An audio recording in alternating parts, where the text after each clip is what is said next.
Hoy quiero hablarle a usted, chileno. A partir del fraude de Nicolás Maduro en Venezuela, quiero repasar el estado de la política nacional de punta a cabo y hacer un poco de memoria que en Chile es tan corta pero tan necesaria. El pasado domingo 28 de julio comenzamos a ser testigos de una ola insólita de sorpresa en nuestro país, de asombro por la ocurrencia de hechos al parecer inesperados. Nicolás Maduro se robó nuevamente la elección presidencial para alcanzar su tercer mandato a la cabeza de la República Bolivariana de Venezuela. Sorpresa, el tirano que había inhabilitado a la candidata que le competiría en la elección, encarcelado a opositores políticos, ejecutados civiles, se echó al bolsillo el resultado de las urnas luego de que el Consejo Nacional Electoral Venezolano, manejado por él mismo, lo proclamara como vencedor. Sorprendente, un tirano robándose elecciones. Pero más insólita que esa reacción de sorpresa es la que le siguió con las declaraciones del Partido Comunista Chileno, validando al tirano venezolano. De nuevo, sorpresa, el primer aliado político de Maduro en Chile declarando en favor de Nicolás Maduro. Sorprendente, quienes han sostenido históricamente que Fidel Castro era un faro para Chile, que Hugo Chávez era un prócer de Latinoamérica y que en China no había dictadura, sino que solo está viviendo un proceso milenario de construcción de su sistema político. Hoy ellos apoyan a Maduro. Sorpresa. Todas esas son frases textuales de Camila Vallejo, de Carol Cariola, etc. Los que apoyan a Nicolás Maduro hoy son los mismos que en septiembre de 2022 quisieron imponer una constitución que iba mucho más allá del chavismo mismo. Y estando todo eso sobre la mesa, la clase política igual se sorprende con la posición del Partido Comunista. Y de la sorpresa pasan a la indignación y a las grandes solicitudes. Que cómo puede mantenerse el Partido Comunista en el gobierno, que cómo es que Boric los aguanta, que tienen que irse ya del gobierno, etc. Como si los otros partidos integrantes del gobierno, el Frente Amplio, el Partido Socialista, no fueran aliados del PC. Como si Gabriel Boric fuera un rehén del Partido Comunista, una víctima del tormento ideológico al que el Partido Comunista lo tiene sometido, una sacrosanta paloma enjaulada tras las garras del demonio rojo comunista. Chuta, pobre Gabriel. Ya pues dejemos el postureo de lado un rato, el blanqueamiento innecesario y la falsa indignación. La posición del Partido Comunista es exactamente la que tendría Gabriel Boric si hoy no fuera gobierno. O si quieren, no nos vayamos a algo tan hipotético. Vean la postura actual del Frente Amplio de su partido. ¿Qué dicen? Necesitan que el tirano, que repito, inhabilitó a candidatos, encarceló a opositores y ejecutó a civiles, les entregue credenciales de transparencia, que les entregue las actas días después de la elección. Sí, es absurdo esto. La elección es transparente desde un comienzo o nunca lo será. Las actas se entregan inmediatamente o se acabó. La elección es limpia de manera originaria o no lo es. La posición del Partido Comunista respecto de Venezuela y su tiranía era pública desde hace años, décadas. Y aún así, el Partido Socialista, el PPD, el Frente Amplio formaron gobierno con ellos. Los tienen en ministerios y subsecretarías importantes. Oye, no nos vayamos tan atrás. Aún después de lo ocurrido en Venezuela este domingo, el Frente Amplio, el Partido Socialista y el Partido Comunista, incluso la Democracia Cristiana, inscribieron un pacto para las elecciones de octubre. Elecciones que todos ellos juntos han querido alterar con las trampas de las multas en el voto obligatorio, los 2 días de votación, que el inmigrante no vota, que si vota. Paréntesis, debería haber una veda legislativa de meses antes de una elección, al menos en reglas electorales. Cierro paréntesis porque no se nos puede olvidar tampoco lo siguiente, miren, atención. ¿Se acuerdan de Alejandro Navarro? El que hace unos años se autodeclaró como el soldado de Maduro. Bueno, Alejandro Navarro es el candidato del gobierno de Boric a la gobernación del Biobío. Está apoyado por el Partido Comunista, por el Partido Socialista, el Frente Amplio, el partido de Boric, el PPD y la DC. Sí, ahí están, como son, lo que son, con sus pactos, sus alianzas, su afinidad ideológica, pero esto es Chile, o mejor dicho, la clase política de Chile. Se sorprenden de aquello que hemos tenido siempre a la vista en nuestras narices. Se sorprenden de que un tirano se robe una elección. Se sorprenden de que el Partido Comunista lo avale y se sorprenden de que sus aliados de siempre, el Frente Amplio y los socialistas, no lo expulsen del gobierno. Esto es un show constante de la clase política dirigente. Todo es postureo, humo, rimbombancia, declaración tras declaración, todo es ligero, hay nihilismo, nada importa realmente. Nadie es responsable de lo que se dice. Y por eso es que se pueden salir con cuchufletas como las de un dirigente del Partido Liberal, el partido de Vlado Mirosevic, que de liberal solo tiene el nombre, y que llamó a todo el pueblo venezolano, desde Twitter, a dar hasta la vida por la elección. Fácil. desde Chile con el iPhone 15 o el Galaxy S24 a través de un tweet. Mientras que en Venezuela el tirano controla los recursos, a las Fuerzas Armadas, a las policías, los tribunales superiores de justicia, la autoridad electoral, los medios de comunicación, el suministro eléctrico, la alimentación, etc. Claro, pero mandemos a morir al pueblo venezolano desde acá. Si esto es muy similar a la política sheriff de salón que está abundando en nuestra clase política. Ustedes seguramente lo han escuchado. Bala, militares a la calle ahora, hay que matarlo a todos, típico. Y en muchos casos puede parecer atractivo, pero de nuevo, profundidad, cero. Medidas concretas, cero. La seguridad es la materia en donde la oposición más debería destacar, debería lucirse, pero parece que estamos pidiendo demasiado. Y esta pulsión de sheriff se está haciendo costumbre en todos los lados del espectro. Ya no solo pasa en la derecha. Hoy vemos a caras visibles de ese grupo llamado amarillo en la misma sintonía, hablando de que para contener la inmigración hay que ponerse a disparar en la frontera a lo cowboy. Oye, ya miren, conversemos sobre esas medidas, ok, pero podríamos partir, por ejemplo, por presionar al Director Nacional de Migraciones para que deje sin efecto la resolución exenta número 39798 que impide las devoluciones inmediatas en la frontera con Bolivia respecto de inmigrantes ilegales no bolivianos como venezolanos, haitianos, dominicanos u otros. Porque se nos viene, les comento solo un dato. Después del proceso electoral de 2018 en Venezuela, en que Maduro también se autoproclama vencedor, emigran 5 millones de venezolanos del país. Y probablemente vuelva a ocurrir, quizás no de manera tan masiva, pero ocurrirá y hay que estar preparados para aquello, con medidas de verdad. Pero el papel de cowboy es más fácil y estamos en el momento del postureo, de la aparición, del show, de la presencia de algún modo y de la necesidad imperiosa de mutar constantemente por conveniencia política, según los vientos que corren. Cuando hablamos de amarillo nos referimos a ese grupo con un diputado, electo eso sí por la democracia cristiana, con cero, literal, cero identificación política según la CEP, pero con 100% de pantalla y espacio en los medios de comunicación. Y son los mismos amarillos que votaron por Boric y en una versión muchísimo peor que la que tenemos actualmente. Pero curiosamente son los que le marcan el paso a la centro-derecha en Chile. Son socios de los demócratas, este otro grupo adicional a los amarillos, liderado por Jimena Rincón, que hace un par de años estaba arriba de la cresta de la ola octubrista, promovía los retiros de pensiones, debilitó las leyes orgánicas constitucionales, redujo el quórum de reforma a la Constitución, en la próxima legislatura hay que subirlo, agitó un segundo proceso constituyente, etc. En fin, demócratas.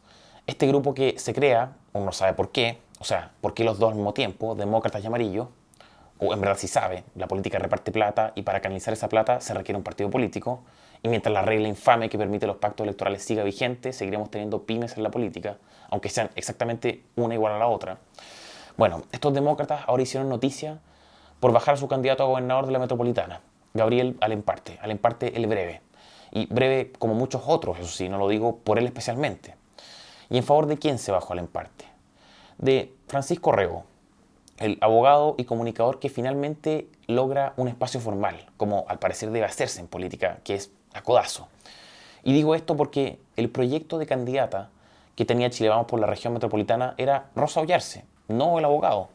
Pero ahora es Orrego para competir con Orrego.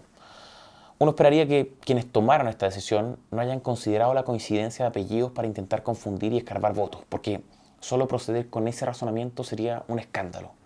Delataría a cuerpo entero lo que piensan las dirigencias de los partidos políticos acerca de la inteligencia de los chilenos. Ojalá que no haya sido así, pero más allá de eso, ¿por qué Chile Vamos pone otro candidato por derecha si ya estaba Macarena Santelices de republicano hace rato? ¿No era Chile Vamos de la postura de que se podían perder gobernaciones en primera vuelta y que por eso había que llegar a un candidato de unidad, como decían? ¿No era que Republicanos había sido irresponsable al optar por presentar candidatos en todas las regiones? Bueno, todo ese discursete se fue al carajo y ni siquiera presentan a Ollarse, sino que a Orrego. No importa, sí, la verdad es que de eso se trata todo esto.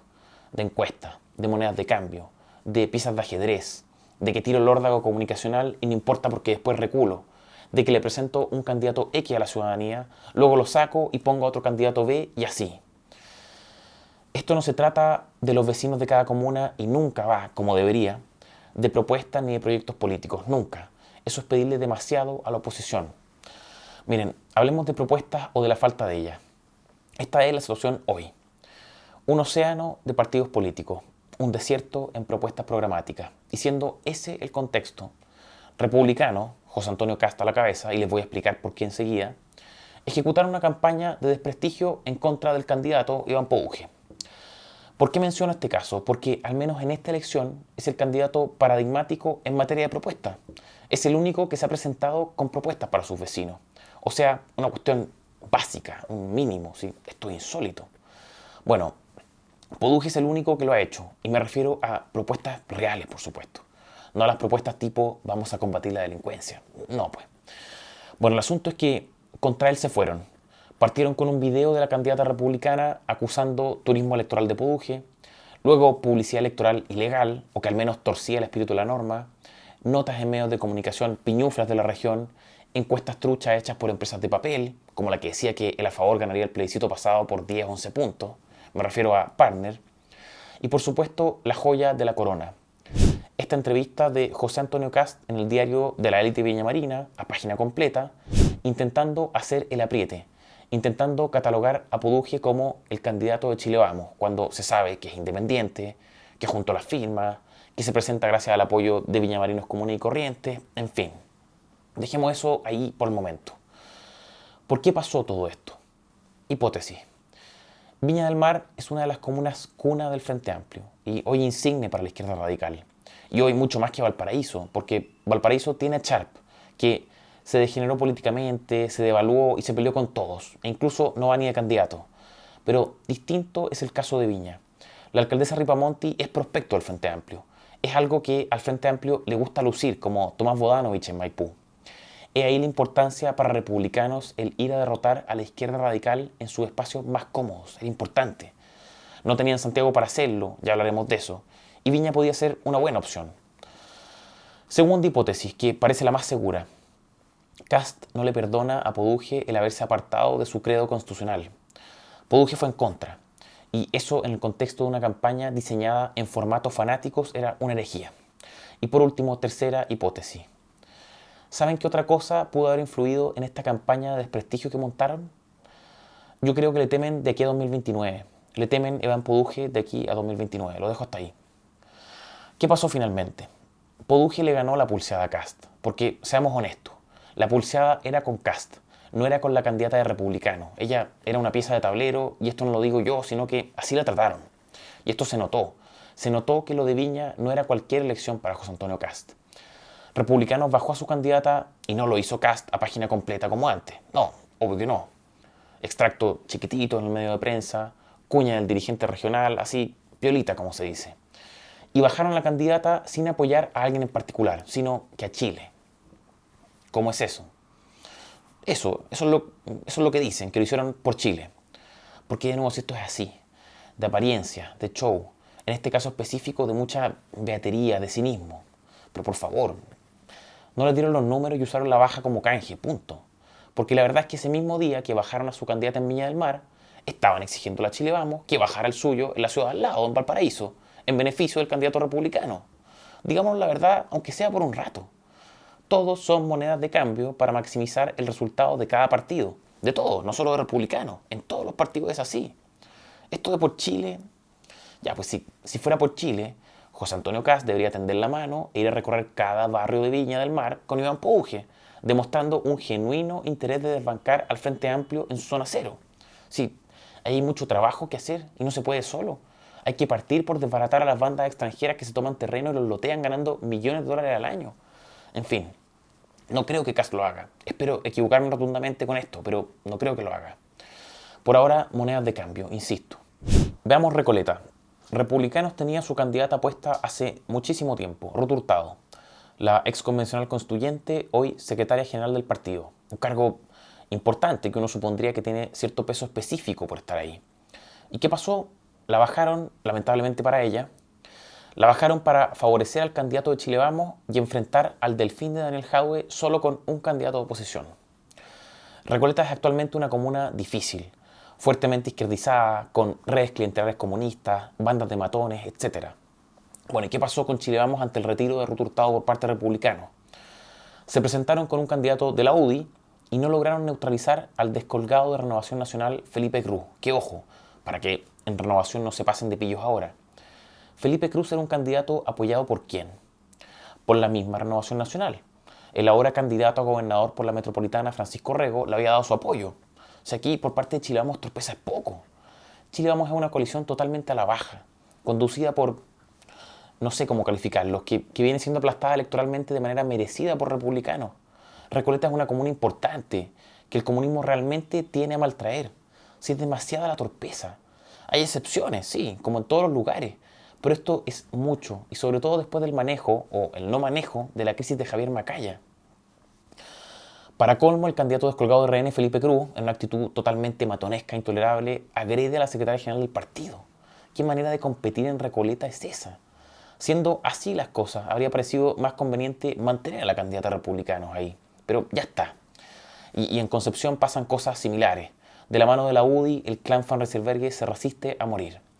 Pero en fin, este es más o menos el material. Estos son los elementos que en una cruzada por Chile y la unidad del sector sacarán a la izquierda del poder partiendo por nuestra capital. Nótese por favor las comillas. Hoy en Chile Vamos hablan mucho de comunismo, de anticomunismo. Hoy sobre todo es una medalla de la que hacen gala. En la derecha en general, no solo en Chile Vamos. Pero cuando hay que combatir realmente al comunismo, el de Iracy Hasler, no dudan en ponerle enfrente al paradigma del izquierdismo en la derecha, a Mario Desbordes, Mario el Raso, el izquierdista de la derecha, el principal promotor del proceso constituyente por derecha, el que llamaba a la gente a mantenerse movilizada aún después del arreglo del 15 de noviembre para echar abajo nuestra constitución y que él mismo propició. Mario Desbordes, el que a solo un mes del mal llamado estallido decía que habían policías y militares chilenos que habían violado derechos humanos, sin mediar sentencias, procesos judiciales, nada. Y hoy vemos como los procesos en contra uniformados se caen uno a uno y ahí está, obvio, Desbordes. Ahora se cambia la chapita. Pero antes, en la cresta de la ola octubrista, era de la idea de no hacer plebiscito de entrada en el primer proceso constituyente. Quería saltárselo. Decía que la extrema derecha, tenía montada una campaña del terror con respecto al proceso constituyente. Decía, de nuevo, que la extrema derecha difundía el mito de que existía en Chile un sector político que quería una constitución chavista. Él propuso los escaños reservados, la paridad, las listas de independientes tipo lista del pueblo, un pilar de reparto en pensiones, promotor principal de los retiros desde la derecha, proyecto de ley para fijar precios por decreto, en fin. Mario Desbordes, el izquierdista de la derecha.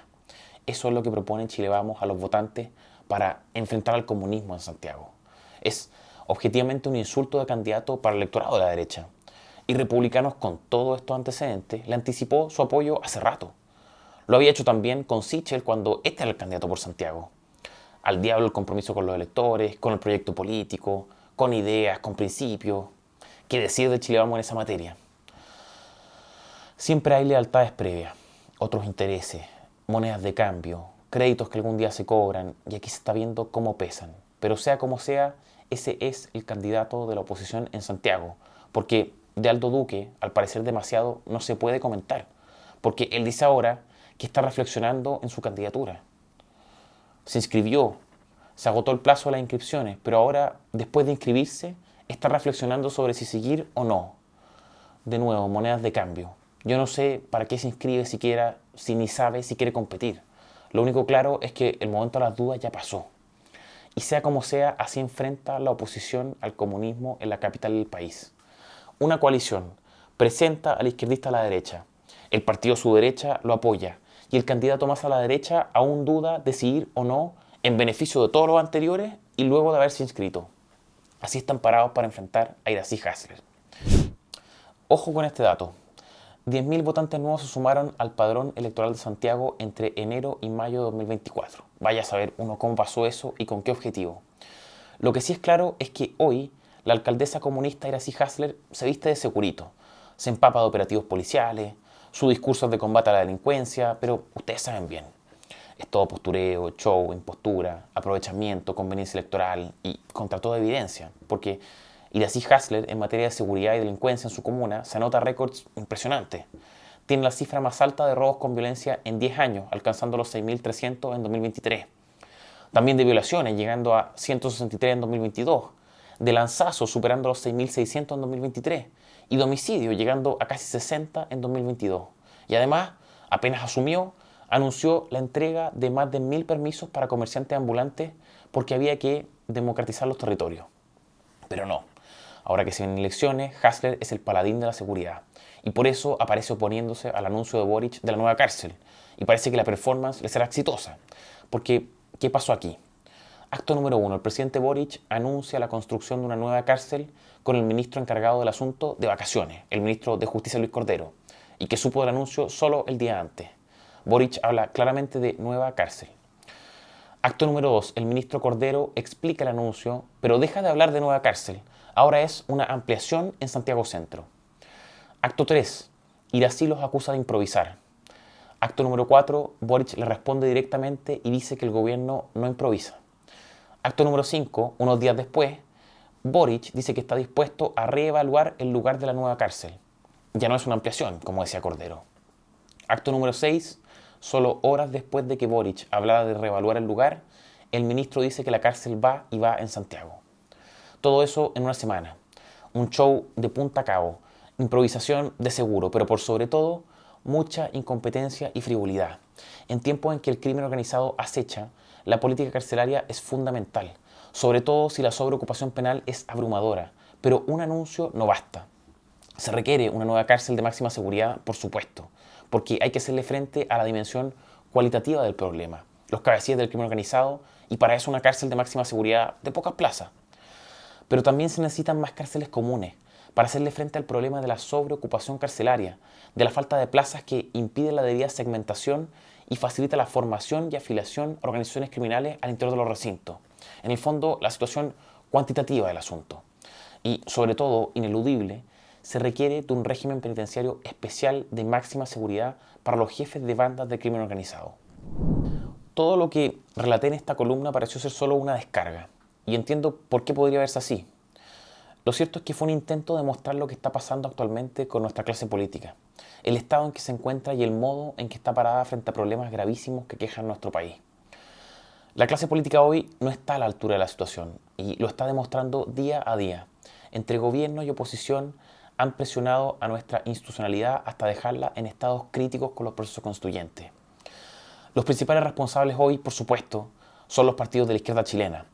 Actualmente se encuentran en el gobierno, tienen los cargos ejecutivos, el poder de decisión sobre políticas públicas, etc. Pero la oposición no puede conformarse con eso, quedarse de brazos cruzados. Un verdadero entendimiento de lo que está pasando en nuestro país exige más. Demanda erigirse como una verdadera alternativa política y programática al gobierno de Boric. En vez de eso, están preocupados del aseguramiento de sus respectivas parcelas de poder. Y no nos sorprende. Eso es parte de la política. Lo problemático es que lo sea todo en política.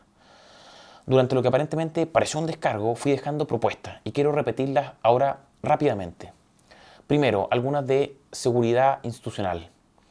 Prohibición de presentar proyectos de ley que afecten el sistema electoral con una cantidad de meses o un año antes de una elección. Veda legislativa respecto de reglas electorales. Segundo, elevación de quórums de reforma tanto de la Constitución política como de las leyes orgánico-constitucionales. Tercero, prohibición de pactos electorales. Cada partido debe competir por sí solo, debe mostrar su propia fuerza y no subsidiarse con otras fuerzas políticas. Ahí veremos quién queda parado y quién no. Otras propuestas relacionadas con seguridad. Dejar sin efecto la resolución exenta número 39798, que impide las devoluciones inmediatas en la frontera con Bolivia respecto de inmigrantes ilegales no bolivianos, venezolanos, haitianos, dominicanos u otros. Plan de desbaratamiento de bandas extranjeras de toma y loteo de terreno. Banda que se desbarata, banda a la que se le confiscan sus bienes y ganancias con ocasión de sus operaciones delictuales para destinarlas a la política habitacional del país. 3 nuevas cárceles comunes para hacerle frente al problema de sobreocupación carcelaria que impide la debida segmentación y facilita la formación y afiliación a organizaciones criminales al interior de los recintos. Y por último, fundamental, diseño legal de un régimen penitenciario especial para jefes de organizaciones criminales, aislamiento, monitoreo audiovisual, prohibición de encomiendas, contacto cero con otros internos, etc. No lo es todo, por supuesto, pero es algo. Soy Francisco Cancino, director de estudios de FNM, y antes de cerrar esta columna, quiero saludar a Marcelo, un conserje, a Elizabeth, una bibliotecaria, y a Hugo, un guardia de un recinto de salud. Gracias al aliento de chilenos como ustedes y de muchos otros es que desde FNM seguimos adelante con nuestro trabajo. Muchas gracias.